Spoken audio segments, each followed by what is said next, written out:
محترم سامعین، میں آپ کی خدمت میں 3 یا 4 آیات قرآن کی طرف توجہ مبذول کراؤں گا۔ انسان زندگی کے اندر بہت فضول تمنائیں رکھتا ہے، خواہشیں رکھتا ہے کہ میں اتنا بڑا بن جاؤں، میں اتنا ہو جاؤں، میں اتنا ہو جاؤں۔ وہ آگے بڑھ گیا، میں پیچھے رہ گیا۔ اس کے حوالے سے تمہیں زندگی دنیا میں کس طرح گزارنی ہے،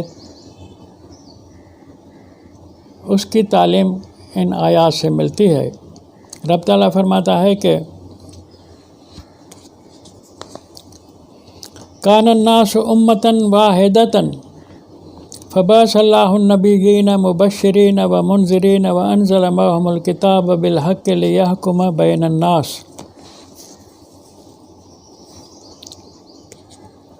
اللہ تعالیٰ شروع زندگی کی طرف آپ کی توجہ مبذول کراتا ہے کہ لوگ امت واحدہ کی شکل میں نے پیدا کیے تھے۔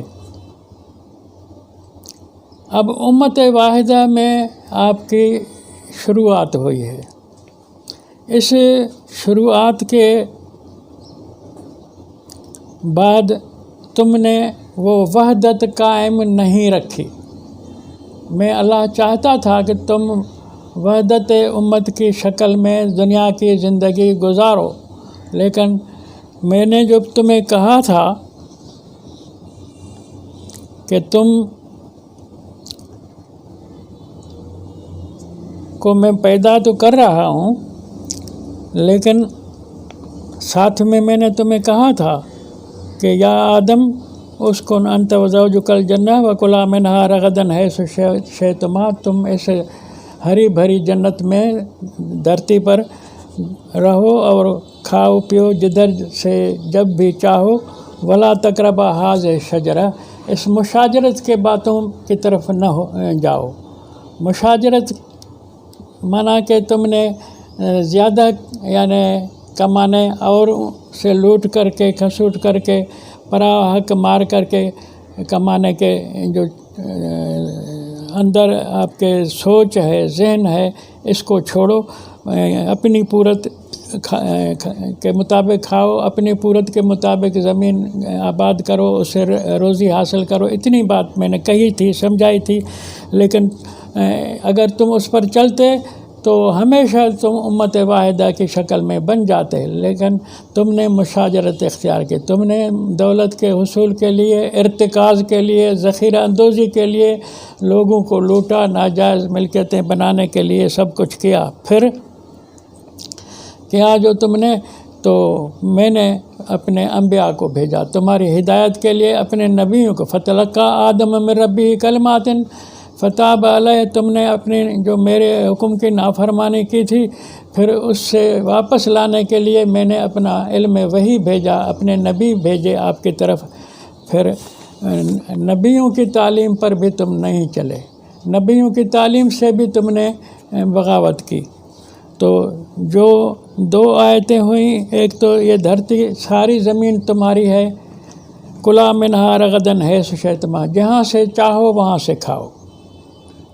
دوسری آیت کہ ہم نے آپ کی ہدایت اور رہنمائی کے لیے انبیاء کو بھیجا ہے، ان کے کہے پر چلو، ان کی تعلیم پر چلو۔ پھر آپ نے ایسے بھی نہیں کیا، امت واحدہ پھر نہیں بن سکے، پھر تفریق آ گئی۔ اللہ تعالیٰ فرماتا ہے کہ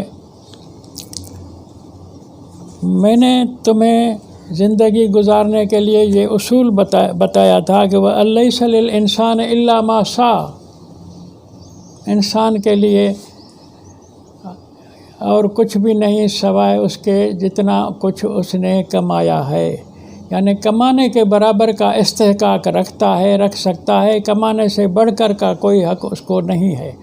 تو تم نے اس سے بڑھ کر کماؤ بھی نہیں، بیٹھے رہو، خبر نہیں کن کن جگہوں پر ٹیلی فون پر یا منشیوں کے ذریعے اپنے ملازموں کے ذریعے ملیں چلاتے رہو، جاگیریں چلاتے رہو اور خود پلنگ پر سوئے رہو اور معلومات کرتے رہو کہ کتنا فصل پیدا ہوا، میرا کتنی آمدنی ہوئی، کس فیکٹری سے کیا ملا۔ تم صرف جمع مالا و عددہ، اپنے گنتی بڑھاتے جاؤ، تعداد گنتی کرتے جاؤ کہ میری آج کے تاریخ میں کتنے لاکھ کتنے کروڑ دولت زیادہ جمع ہوئی۔ تو یہ تمہارا انداز جو ہے یہ تمہیں خراب کرے گا، تمہیں گمراہ کرے گا۔ سو زندگی گزارو قرآن کی روشنی میں، اور قرآن نے جب تمہیں بتایا ہے کہ ساری زمین سے تم اپنی ضرورت فل حاصل کر سکتے ہو، جتنی تمہاری بھوک ہے اتنا حاصل کرو، بھوک سے بڑھ کر زیادہ نہ کھاؤ۔ اب میں سوال کرتا ہوں، جو لوگ نو لمٹ ملکیت کے عادی ہیں، میرا ایک دوست تھا کراچی میں، بڑے پائے کا عالم تھا، نام اس کا اتنا زیادہ مشہور نہیں ہے لیکن علم میں جو مشہور لوگ ہیں ان سے بڑھ کر تھا۔ اس کے پاس یہ جو 20 گھرانے ہیں آباد اور سب ناشاد، بڑے مل اونر کا ایک مینیجر آیا، اس کو کہا کہ آپ کو ہر مطالبہ پورا کریں گے، جو بھی آپ حق خدمت چاہیں گے دیں گے، صرف ایک موضوع پر مدلل کتاب لکھو۔ تو اس نے کہا کہ کیا موضوع ہے جس پر میں لکھوں؟ کہا کہ یہ صرف ثابت کر کے دو اپنے علمی حوالے سے کہ 9 لمٹ ملکیت رکھنا جائز ہے۔ اس نے کہا کہ میں کوشش کروں گا۔ اتفاقاً اس عالم دین کی اس کے بعد میرے ساتھ ملاقات ہو گئی اور مجھے کہا کہ مجھے فلاں کمپنی کا سیٹھ کا نام آتا ہے، مجھے لیتا نہیں ہوں۔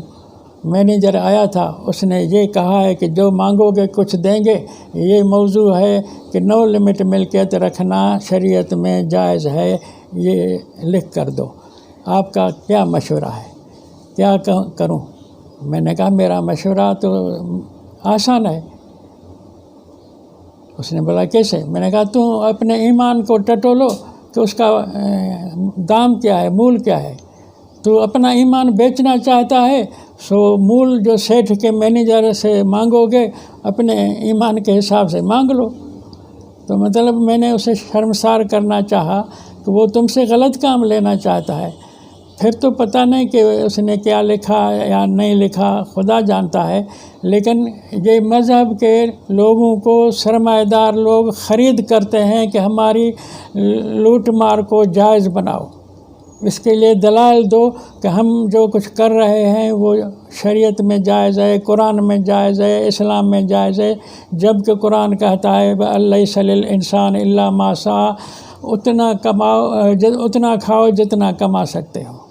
قرآن کہتا ہے کہ وَقَدَّرَ فِيهَا أَقْوَاتَهَا فِي 4 أَيَّامٍ سَوَاءً لِلسَّائِلِينَ۔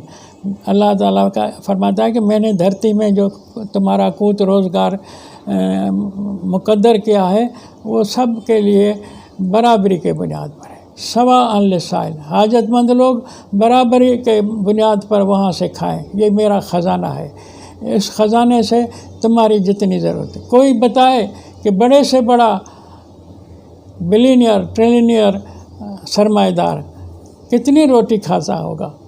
اگر ایک تغاری اٹھانے والا مزدور 2-3 شاید وہ زیادہ کھاتا ہے، تغاری اٹھانے والا مزدور جو ہے 3-4 روٹی کھا جائے گا، بڑا سرمایہ دار 2 روٹی بھی نہیں کھا سکتا کیونکہ اس کو بدہضمہ ہو جاتا ہے۔